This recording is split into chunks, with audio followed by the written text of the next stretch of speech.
శ్రీ మహాగణాధిపతయే నమః. ఈరోజు మనం శ్రీ విశ్వావసునామ సంవత్సరంలో సంవత్సర ఫలితాలను తెలుసుకోవటంలో భాగంగా ద్వాదశ రాశుల వాళ్ళకి ఎలా ఉంటుందనేటువంటి అంశం గురించి తెలుసుకోవడానికి ప్రయత్నం చేద్దాం. దీంట్లో భాగంగా ఇప్పుడు కన్యా రాశి వారికి ఈ సంవత్సరం ఎలా ఉంటుందనేటువంటి అంశం గురించి తెలుసుకోవడానికి ప్రయత్నం చేద్దాం. కన్యా రాశి అనగానే ఉత్తరా నక్షత్రం 2, 3, 4 పాదాలు, హస్తా నక్షత్రం 1, 2, 3, 4 పాదాలు, చిత్తా నక్షత్రం 1, 2 నక్షత్ర పాదాల్లో జన్మించిన వాళ్ళందరినీ కూడా మనం కన్యా రాశి జాతకుల కింద పరిగణిస్తాం. ఈ సంవత్సరం చాలా విశేషమైంది. ఈ సంవత్సరం మొదలవటమే కాలసర్పదోషంతో షష్టగ్రహ కూటమితో మొదలవుతోంది. అలాగే ఈ సంవత్సరం అధిక భాగం త్రిగ్రహ, చతుర్గ్రహ, పంచగ్రహ కూటములు 9 నెలల పాటు దాదాపుగా ఉండటం అనేటువంటిది ప్రధానమైనటువంటి ఫలితాలను నిర్దేశిస్తోంది. దీనికి తోడుగా ప్రధాన గ్రహాలైనటువంటి గురు, శని, రాహుకేతువులు వారి వారి స్థానాల్లో మార్పు చెందడం అనేటువంటిది కూడా ప్రధానమైనటువంటి ఫలితాలని నిర్దేశిస్తోంది.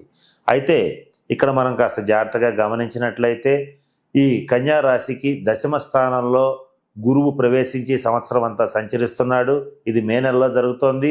అలాగే రాహువు షష్ఠ స్థానంలో అత్యంత శుభఫలప్రదాత అవుతున్నాడు. కేతువు ఏ స్థానంలో, మోక్షకారక స్థానంలో మోక్షకారకుడైనటువంటి కేతువు సంచరించడం అనేటువంటిది కూడా అద్భుతమైనటువంటి శుభ ఫలితాలను కలిగిస్తోంది. ఈ సంవత్సరం మొదల్లోనే శని షష్ఠ స్థానంలో నుంచి సప్తమ స్థానంలో ప్రవేశించి సంచరించడం అనేటువంటిది కూడా ప్రధానమైనటువంటి ఫలితాలను నిర్దేశిస్తోంది. ఈ ప్రధానమైన ఫలితాలు, ఈ గ్రహగతుల్ని కనుక మనం పరిశీలించినట్లయితే విశేషమైనటువంటి శుభ ఫలితాలన్నీ కూడా కన్యా రాశి వారికి ఈ సంవత్సరం లభించబోతున్నాయి. మరి ముఖ్యంగా 12 రాశుల్లోకెల్లా అత్యంత అనుకూలమైనటువంటి గ్రహ సంచారం అనేటువంటిది ఎవరికి సంభవిస్తోంది అని కనుక మనం గమనించినట్లయితే కన్యా రాశి వాళ్ళకని చెప్పడంలో ఏమాత్రం సందేహం లేదు. అటువంటి శుభ ఫలితాలు ఈ సంవత్సరం కన్యా రాశి వారికి రాబోతుంది. అయితే ఎంత కాదనుకున్నా సప్తమ స్థానంలో మీనరాశిలో శని సంచారం ఏదైతే ఉంటుందో అది అప్పుడప్పుడు కొన్ని విషయాల్లో, ముఖ్యంగా 1-2 విషయాల్లో మాత్రం కొంత ఇబ్బంది కలిగిస్తుంది.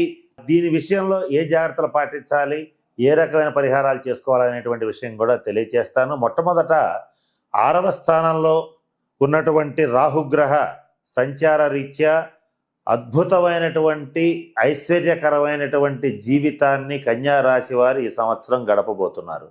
గతంలో చేసినటువంటి రుణాలన్నింటినీ కూడా చివరి రూపాయితో సహా తీర్చివేయబోతున్నారు. అలాగే వ్యాపార విస్తరణ కోసం ప్రయత్నం చేసేటువంటి కన్యా రాశి వాళ్ళకి బ్యాంక్ లోన్స్ చాలా సునాయాసంగా లభించబోతున్నాయి. నూతన గృహ ప్రాప్తి అనేటువంటిది కలుగుతుంది. సువర్ణాభరణాలు కొనుగోలు చేస్తారు. అట్లాగే మంచి వాహనాన్ని కూడా కొనుగోలు చేసేటువంటి పరిస్థితి ఈ కన్యా రాశి వాళ్ళకి గోచరిస్తోంది. కన్యా రాశి విద్యార్థుల విషయంలో మంచి ఫలితాలు ఉంటాయి. మంచి ర్యాంకులు సాధిస్తారు. ఉత్తీర్ణత శాతం చాలా బాగుంటుంది.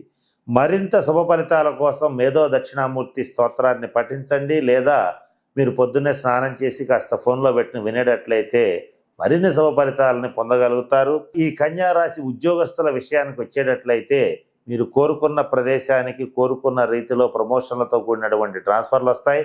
అది కేంద్ర రాష్ట్ర ప్రభుత్వోద్యోగులకు కూడా వర్తిస్తుంది.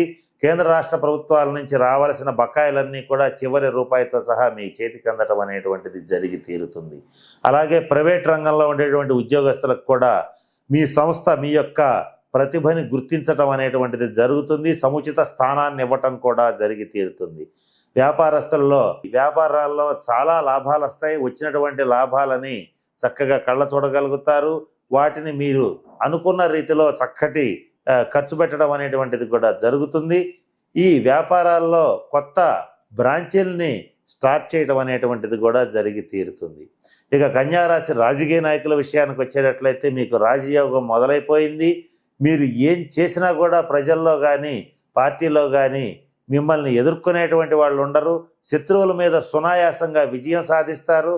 మీ యొక్క అధికార పక్షంలో ప్రతిపక్షంలో ఉన్నటువంటి శత్రువులందరినీ కూడా వెనక్కి తోసేసి ముందుకి విజయపథంలో దూసుకుపోవటం అనేటువంటిది జరుగుతుంది. ఇక సినీ రంగ, టీవీ రంగ కళాకారులకి, మీడియా రంగంలో ఉండేటువంటి వాళ్ళకి అద్భుతమైన ప్రాజెక్ట్స్ మిమ్మల్ని వెతుక్కుంటూ రావటం చాలా సంతోషాన్ని ఇస్తుంది. విదేశాల్లో నివసించేటువంటి వారికి గ్రీన్ కార్డు, వీసా వంటివి ప్రథమ ప్రయత్నంలోనే సఫలీకృతమవుతాయి.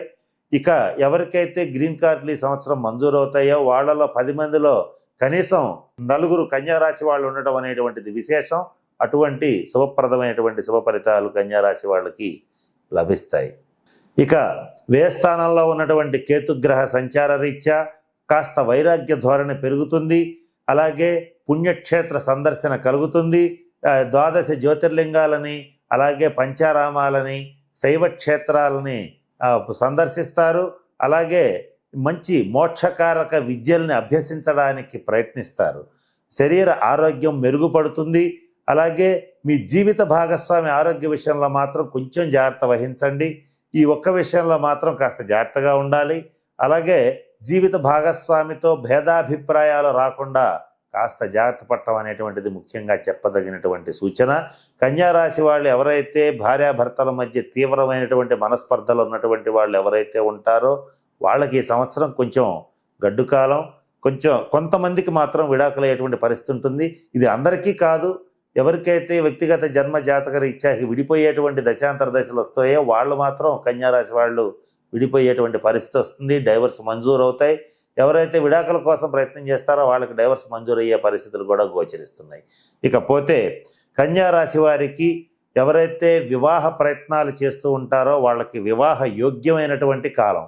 ఏదేమైనప్పటికీ కూడా జీవిత భాగస్వామి విషయంలో మీరు తీసుకునేటువంటి నిర్ణయం మీ భవిష్యత్తుని నిర్దేశిస్తుంది. కనుక వ్యక్తిగత జన్మ జాతక రీత్యా తప్పనిసరిగా జీవిత భాగస్వామిని ఎన్నుకునేటప్పుడు వ్యక్తిగత జన్మ జాతకాన్ని పరిగణనలోకి తీసుకోవటం అనేటువంటిది ముఖ్యంగా చెప్పదగిన సూచన. మిగిలిన రాశుల విషయంలో ఎలా ఉన్నా కన్యారాశి వాళ్ళకి మాత్రం జీవిత భాగస్వామి యొక్క సపోర్ట్ చాలా అవసరం అవుతుంది. ఇకపోతే కన్యారాశి సంతాన విషయంలో చాలా అదృష్టవంతులని చెప్పవచ్చు. సంతాన పురోభివృద్ధిని చూసి సంతానం యొక్క గొప్పతనాన్ని చూసి గర్వపడతారు, చాలా సంతోషపడతారు. ఇక ఈ కన్యారాశిలో ఉన్నటువంటి స్వయం వృత్తులు చేసేటువంటి డాక్టర్స్, ఇంజనీర్స్, లాయర్స్, పోలీసులు వీళ్ళందరికీ కూడా చక్కటి అభివృద్ధి గోచరిస్తోంది. ఎవరికీ కూడా ఆర్థికపరమైన అంశాల్లో ఆలోచించుకోవాల్సినటువంటి పరిస్థితి లేదు. ముఖ్యంగా మనం ఈ సంవత్సరం ఆదాయ వ్యయాలను పరిశీలించినట్లయితే ఆదాయం 14, వ్యయం 2. విపరీతమైనటువంటి ఆదాయం లభిస్తుంది. 2-3 మార్గాల్లో ఆదాయం లభిస్తుంది. ఎప్పుడు కోరుకుంటే అప్పుడు రుణాలు లభిస్తాయి. తద్వారా మీ యొక్క జీవిత పురోభివృద్ధికి ఈ సంవత్సరం బాటలు వేస్తాయి. ఇక రాజపూజ్యం 6, అవమానం 6.